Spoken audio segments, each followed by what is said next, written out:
नमस्कार. प्रयागराज महाकुंभ माझे अनुभव. माझं नाव मिलिंद जोशी. मिजो या नावाने मी लघुलेख लिहितो.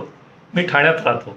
मध्यमवर्गीय मराठी माणूस. मी 21 ते 23 जानेवारी रोजी 3 दिवस प्रयागराज येथे महाकुंभास जाऊन आलो. मी जाऊन आलो हे ऐकल्यावर काय कसं अशी सगळी माहिती विचारणाऱ्या प्रतिसादाचा माझ्यावर अक्षरशः वर्षाव झाला. अनेक जणांना जाण्याची इच्छा आहे आणि जायचं का, तर याच्यावर माझं उत्तर आहे अवश्य जा. उत्तम सोयी सुविधा आहेत.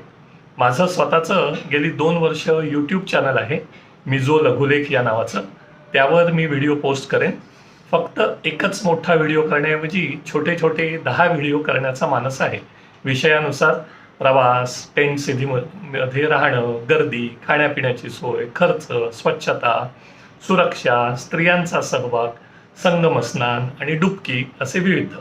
माझे ऑलरेडी अनेक सबस्क्रायबर्स आहेत, पण हे व्हिडिओ अजूनही अनेक जण ज्यांना जाण्याची इच्छा आणि कुतूहल आहे त्यांच्यापर्यंत पोचावेत ही इच्छा.